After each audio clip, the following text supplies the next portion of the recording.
नमस्कार। NL study point पर आप सभी का स्वागत है। तो मैं आज आप सभी के सामने भारत को जानू का चैप्टर नंबर 7 प्रमुख शासक ऐतिहासिक लेकर आ गई हूँ।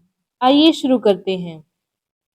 हमारा सबसे पहला जो राजा है वो है शुद्धोधन। शुद्धोधन कौन थे? ये कपिलवस्तु के राजा थे तथा महात्मा बुद्ध इन्हीं के पुत्र थे। अगले हैं आम्भी। ये तक्षशिला के राजा थे। सिकंदर के भारत आगमन पर उनका स्वागत किया था और इन्होंने खुद ही सिकंदर के सामने आत्मसमर्पण कर दिया था। ठीक है। अगले हैं पोरस या पुरू। पंजाब के झेलम तथा चिनाब नदी के बीच राज्य था उसके शासक थे ये। सिकंदर के साथ वीरता पूर्वक युद्ध किया। इस युद्ध के बाद परेशान होकर सिकंदर अपनी भारत विजय की योजना छोड़कर वापस चला गया। यूनानी लेखकों के अनुसार युद्ध में हारने के बाद भी निर्भीकता पूर्वक कहने वाले राजा कि मुझसे वैसा व्यवहार किया जाए जैसा एक राजा दूसरे राजा के साथ करता है। ठीक है। अगले हैं धनानंद। सिकंदर के भारत आक्रमण के समय मगध के शासक थे। उनकी सेना इतनी विशाल तथा संगठित थी कि सिकंदर उस पर आक्रमण करने की हिम्मत न जुटा सका। किंतु चाणक्य के आह्वान पर भी उसने पश्चिम भारत के जो राजा थे उनकी सिकंदर के विरुद्ध सहायता नहीं की। ठीक है। अगले हैं चंद्रगुप्त मौर्य। राजा धनानंद द्वारा अपमानित चाणक्य ने नंद वंश का सर्वनाश करने का बीड़ा उठाया। मीन्स उन्होंने डिसाइड किया कि कसम खाई, मीन्स कि मैं जो नंद वंश है उसे खत्म ही कर दूंगा। ठीक है। अपने शिष्य चंद्रगुप्त मौर्य को उसके विरुद्ध तैयार किया। नंद को हराकर चंद्रगुप्त मौर्य मगध का शक्तिशाली शासक बना और मगध से बाहर भी अपना राज्य विस्तार किया। वर्तमान अफगानिस्तान क्षेत्र के यूनानी शासक सेल्यूकस को हरा उसकी पुत्री से विवाह किया। 322 ईसा पूर्व से 298 ईस्वी पूर्व तक इनका शासनकाल रहा। ठीक है। अगले हैं बिंदुसार। चंद्रगुप्त मौर्य के पुत्र वह शांति प्रिय शासक थे। ठीक है। उन्होंने जो अपना राज्य था उसका विस्तार कहाँ तक किया? अपने राज्य का विस्तार इन्होंने नहीं किया। ठीक है। कोई युद्ध नहीं किया अपने राज्य के विस्तार के लिए, परंतु जो इनके पिता ने जो इन्हें राज्य दिया था इन्होंने वो भी नहीं खोया। ठीक है। मीन्स उनकी इन्होंने भली भांति सुरक्षा की। ठीक है। तो अगला प्रश्न है हमारा सम्राट अशोक। ये बिंदुसार के पुत्र थे। मौर्य वंश के सबसे विख्यात राजा। भारत अफगानिस्तान तथा बलूचिस्तान तक उसका राज्य था। कलिंग पर आक्रमण के दौरान हुए रक्तपात से उसे युद्ध से घृणा हो गई। आगे से कोई युद्ध न करने का निर्णय लिया। बौद्ध धर्म के अनुयायी होकर अपने पुत्र महेंद्र तथा पुत्री संघमित्रा को बौद्ध धर्म के प्रचार प्रसार के लिए विदेश भेजा और इसी कार्य के लिए पूरे भारत में विहार तथा स्तूपों का निर्माण करवाया। ईस्वी पूर्व 273 से ईसा पूर्व 232 तक राज्य किया। इन्होंने पाटलिपुत्र को ही अपनी राजधानी बनाया। अगले हैं पुष्यमित्र।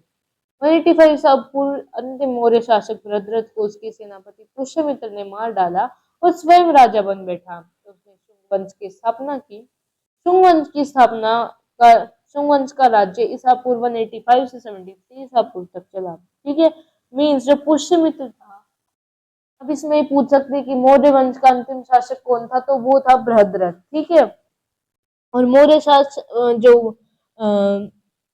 मौर्य शासन काल था उसका अंत होने का कारण क्या था? पुष्यमित्र शुंग ने अंतिम मौर्य शासक बृहद्रथ को मार डाला। ठीक है। अगले हैं वसुदेव। शुंग वंश के स्थापक को वासुदेव ने समाप्त किया तथा कर्ण वंश की स्थापना की। अब ये पूछ सकते हैं कि कर्ण वंश के संस्थापक कौन थे, तो वो थे वासुदेव। कौन थे? वासुदेव। अगले हैं कनिष्क। कुषाण वंशी प्रतापी राजा जो 78 ईसा पूर्व में भारत का शासक बना। उसका राज्य मध्य एशिया से विंध्य तक तथा बिहार से अफगानिस्तान तक फैला हुआ था। इन्होंने पुरुषपुर या फिर पेशावर को अपनी राजधानी बनाया और इन्हीं के काल में जो पहली बौद्ध परिषद हुई थी वो हुई थी। ठीक है। अगले हैं चंद्रगुप्त प्रथम। सन 320 ईस्वी में चंद्रगुप्त प्रथम ने भारत में अपना राज्य स्थापित किया तथा गुप्त साम्राज्य की स्थापना की। इसका राज्य वर्तमान उत्तर प्रदेश तथा बिहार तक विस्तृत था। ठीक है।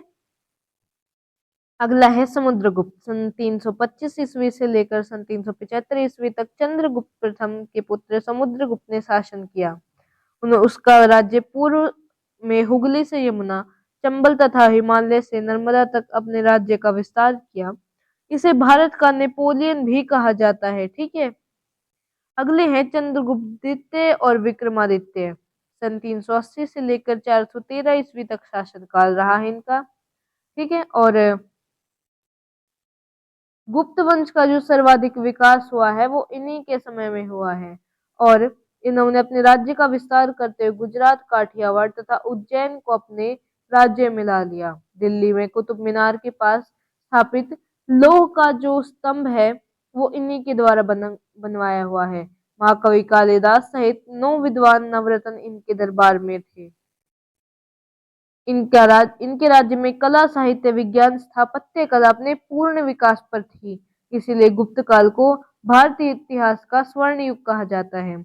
और जो कुतुब मीनार के पास जो मेहरौली में जो ये स्तंभ है ना, तो यहाँ पर क्या है कि ये 5000 साल पहले बना था। ठीक है। कितने साल पहले?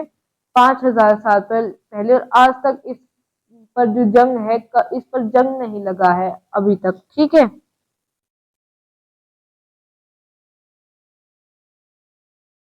तो जो मेहरौली वाला स्तंभ वो 5000 वर्ष पूर्व नहीं है, मेरी गलती होगी थोड़ी, वो 1600 वर्ष पुराना है। ठीक है। अगला है कुमारगुप्त। विक्रमादित्य के पुत्र तथा उनके बाद राजा बने, अपने पिता की विरासत को बखूबी बचाए रखा। ठीक है। और जो नालंदा विश्वविद्यालय था और जो तक्षशिला विश्वविद्यालय था, इसकी जो सबसे ज्यादा जो उन्नति हुई थी और इन्होंने ही उसे स्थापित किया था। अगले हैं स्कंदगुप्त। ये कुमारगुप्त के पुत्र थे। इन्होंने भी अपने पूर्वजों द्वारा दिए गए राज्य का संरक्षण किया। गुप्त काल में नालंदा, तक्षशिला, उज्जैन सबसे महत्वपूर्ण स्थल बने। ठीक है। अगले हैं हर्षवर्धन। सन 606 से सन 647 तक थानेश्वर तथा कन्नौज के राजा। उन्होंने अपने राज्य मालवा, बंगाल तथा असम तक बढ़ाया। दानी राजा के रूप में विख्यात चीनी यात्री हेनसांग इन्हीं के राज में भारत आए और इनकी प्रशंसा की। जो हर्षवर्धन थे वे हर 6 साल बाद जो प्रयागराज का जो कुंभ होता था उसमें अपना सर्वस्व दान कर देते थे। ठीक है। अगला है कीर्तिवर्मन, पुलकेशिन प्रथम के पुत्र। इन्होंने अपने राज्य का और भी विस्तार किया। अगले है पुलकेशिन द्वितीय। अच्छा, मैंने आपको बताया क्या कि पुलकेशिन 550 ईस्वी में दक्षिण भारत में चालुक्य वंश की स्थापना की। चालुक्य वंश की स्थापना किसने की? पुलकेशिन प्रथम ने। ठीक है। अगले है पुलकेशिन द्वितीय, कीर्तिवर्मन के पुत्र, जो सन 608 में सिंहासन पर बैठे तथा सन 642 तक राज्य किया। चालुक्य वंश का सबसे प्रतिष्ठित शासक पुलकेशिन द्वितीय रहा है। ठीक है। इन्होंने हर्षवर्धन को हराकर उसके नर्मदा पार करने के अभियान को रोक दिया और इनकी जो हत्या है वो पल्लव राजा नरसिंह वर्मन द्वारा कर दी गई। ठीक है। नेक्स्ट है विक्रमादित्य प्रथम। कौन विक्रमादित्य प्रथम? पुलकेशिन द्वितीय का पुत्र, अपने पिता के हत्यारे पल्लव राजाओं को पराजित कर पुनः चालुक्य वंश की स्थापना की। तो इसका क्या मतलब है कि जो जैसे पुलकेशिन द्वितीय को नरसिंह वर्मन ने मारा, फिर नरसिंह वर्मन को विक्रमादित्य जो पुलकेशिन द्वितीय का ही पुत्र था उसने मार दिया। चालुक्य वंश था उसकी जो पल्लव वंश का अंत कर दिया और चालुक्य वंश की स्थापना की।